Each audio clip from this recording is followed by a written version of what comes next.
Oke, pelajaran yang akan kita pelajari kali ini adalah tentang interaksi antar negara-negara ASEAN.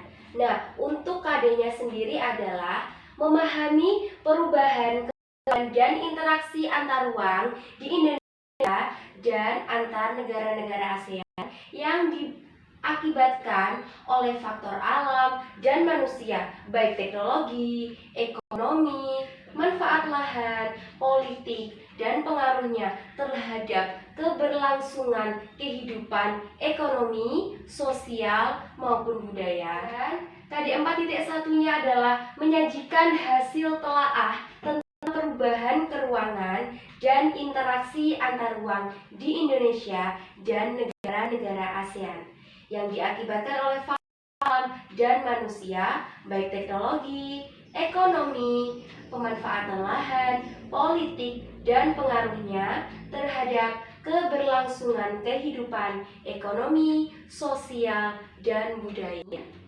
Siapa nih yang masih mengingat materi pembelajaran pada minggu kemarin?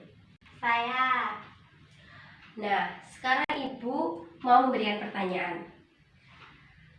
Dalam pembentukan negara ASEAN, ada 5 negara yang memprakarsai terbentuknya ASEAN. Siapa yang mampu menyebutkan kelima negara tersebut? Siapa nih? Saya, Bu. Oke, Amel dulu, silahkan. Indonesia, Malaysia, Filipina. Oke. Selanjutnya Alena mau menambahi? Apa? Singapura dan Thailand. Oke, betul sekali. Tepuk tangan untuk kalian semuanya. Yuk, kira-kira materi apa yang akan kita pelajari pada pertemuan kali ini? Siapa yang bisa menjawab? Angkat tangan. Ayo, siapa? Saya, Bu. Interaksi negara ASEAN. Nah, betul sekali, Amel.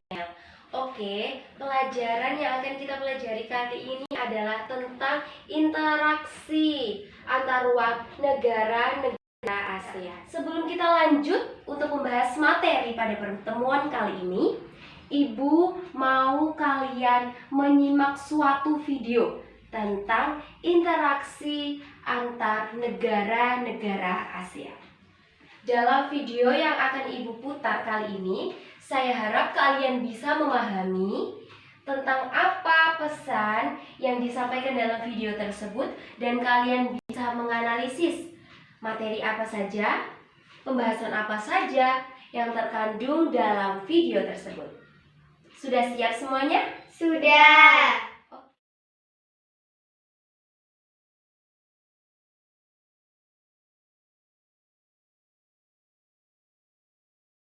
Oke, videonya sudah selesai. Kalian sudah selesai mencatat? Sudah, Bu. Oke, kira-kira kalian sudah menganalisis apa saja ya? Menganalisis tentang pengaruh yang mendorong kerjasama antar negara ASEAN dan pengaruh yang menghambat kerjasama antar negara ASEAN kan?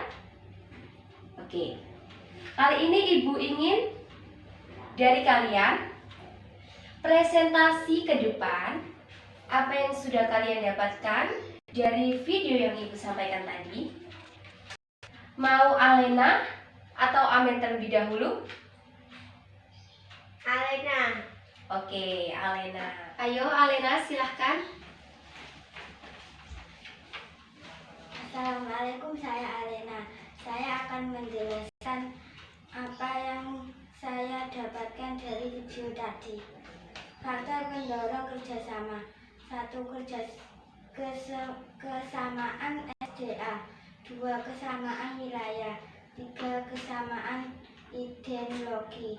4. Perbedaan SDA. 5. Perbedaan teknologi. 6. Perbedaan iklim. Oke, silahkan duduk. Tepuk tangan untuk Alena. Ayo Amel, silahkan langsung maju ke depan. Assalamualaikum, nama saya Amel. Saya akan menjelaskan apa yang saya dapatkan dari video tadi. Faktor penghambat kerjasama: 1. Keamanan negara. 2. Kebijakan pemerintah. 3. Perang antar negara. Dan 4. Protektif mengurangkan impor.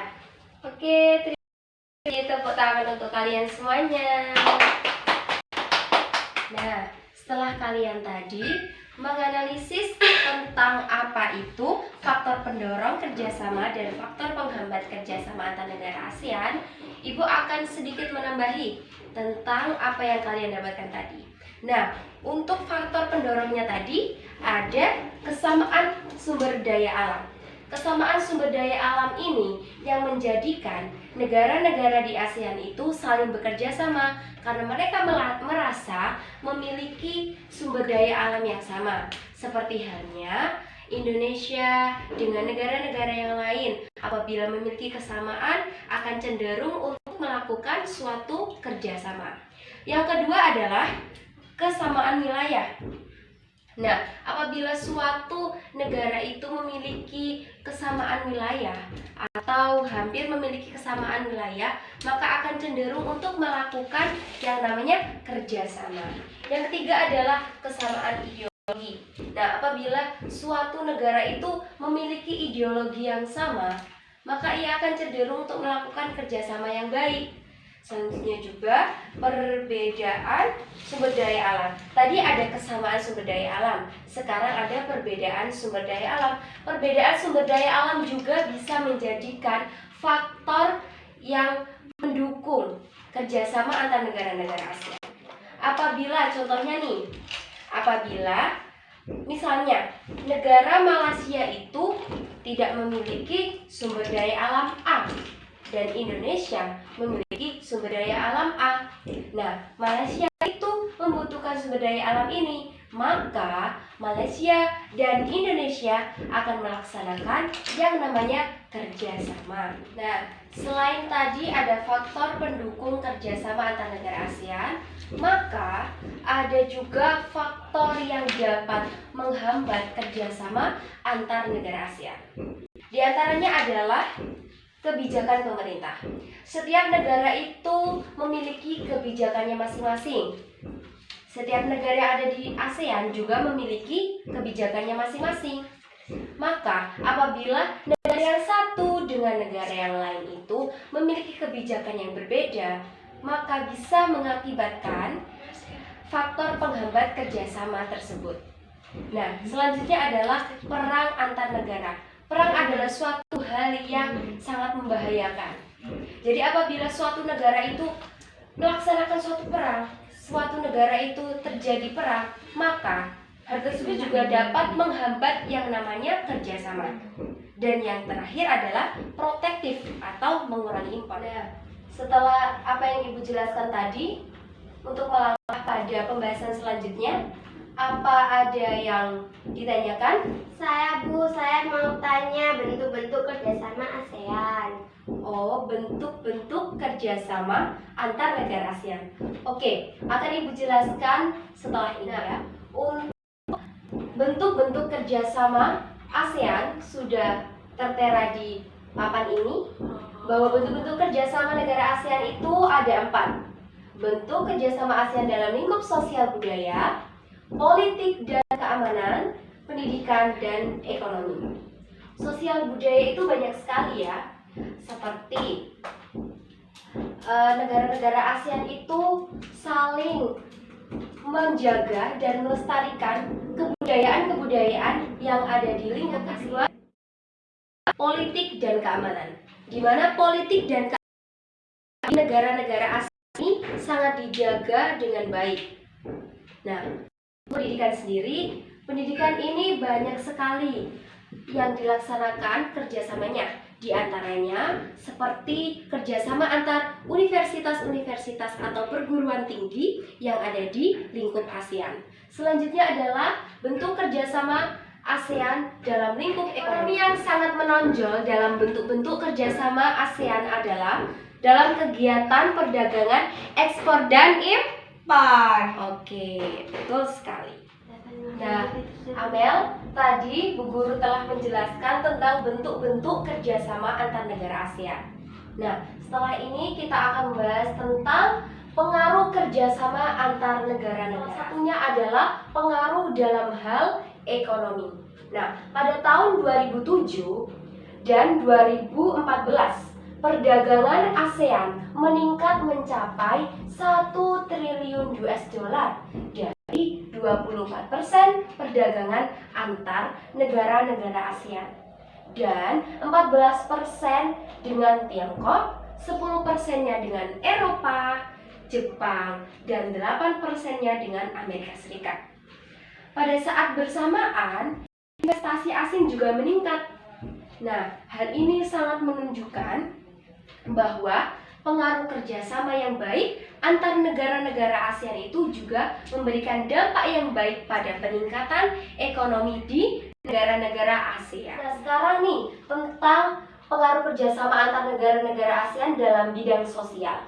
Nah, dengan adanya ASEAN ini ada yang namanya ASEAN Studies Center atau disebut ASC dan Center for Liable Cities atau LCLC. Sejak tahun 2009 serta ASEAN Working Group on Environmentally Sustainable Cities atau kelompok kerja ASEAN untuk kota berwawasan lingkungan. Jadi, beberapa tindakan ini dilakukan oleh negara-negara ASEAN dalam rangka untuk memberikan wawasan lingkungan dan wawasan sosial bagi seluruh negara-negara dalam lingkup dan untuk pengaruh kerjasama antar negara-negara ASEAN yang ketiga adalah pada bidang budaya.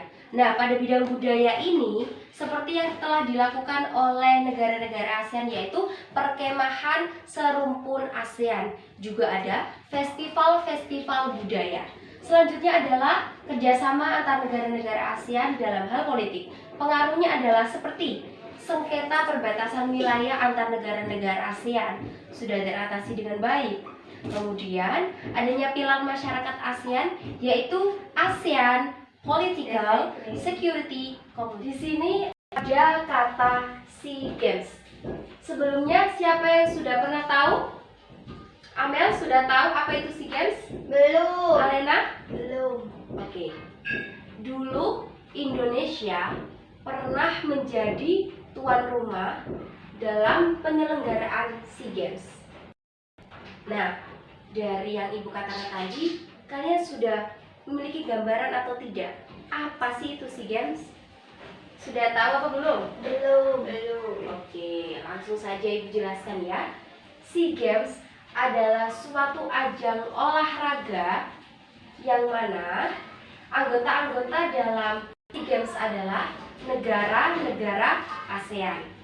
Dan kebetulan sekali Indonesia pernah menjadi tuan rumah dalam penyelenggaraan SEA Games. Nah, SEA Games adalah singkatan dari Southeast Asian Games dan disebut dengan SEA Games. Nah, SEA Games ini diadakan setiap 2 tahun sekali di setiap negara-negara ASEAN. Apa sih hubungannya interaksi antar negara-negara ASEAN? SEA Games ini memiliki peran dalam membentuk kerjasama antar negara-negara dalam bentuk tadi keolahragaan, dan Indonesia juga berperan penting dalam SEA Games ini. Nah, peran Indonesia dalam ASEAN adalah tadi salah satunya adalah SEA Games. Lalu apalagi ya peran Indonesia dalam ASEAN? Seperti Indonesia merupakan salah satu negara yang memprakarsai terbentuknya ASEAN. Tadi ada apa saja? Ayo.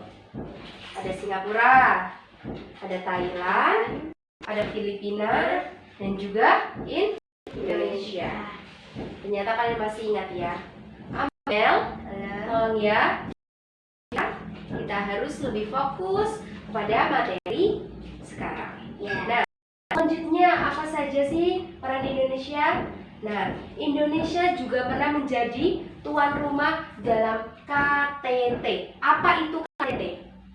Tidak tahu. KTT adalah konferensi tingkat tinggi yang diadakan di ASEAN. Selanjutnya adalah Indonesia juga sebagai penggagas dibentuknya Komunitas Keamanan ASEAN atau disebut Asian Security Community. Nah, Indonesia juga berperan dalam perundingan damai antara Kamboja dan Vietnam. Nah, seperti yang ada di dalam buku paket kalian, sudah banyak sekali materi-materi yang Ibu jelaskan dan juga bisa kalian belajar. Sebelumnya, apa ada yang kurang jelas?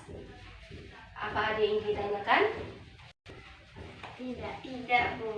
Ya, sudah cukup ya aja ya. Jadi kesimpulannya pada materi tentang interaksi negara-negara ASEAN pada pertemuan kali ini adalah bahwa interaksi negara-negara ASEAN itu memiliki faktor pendorong dan juga faktor penghambat. Faktor pendorong diantaranya adanya perbedaan sumber daya alam di antara negara ASEAN tersebut, dan faktor penghambatnya adalah seperti adanya kebijakan-kebijakan di setiap negara-negara yang berbeda. Dan juga ada tadi bentuk-bentuk kerjasama ASEAN dari lingkup sosial budaya, politik dan keamanan, pendidikan hingga ekonomi, serta pengaruh kerjasama antar negara-negara ASEAN juga di dalam berbagai bidang. Jadi saya harap kalian bisa memahami lebih baik dan mempelajarinya lebih dalam, bukan hanya di sekolah saja, tetapi juga di rumah.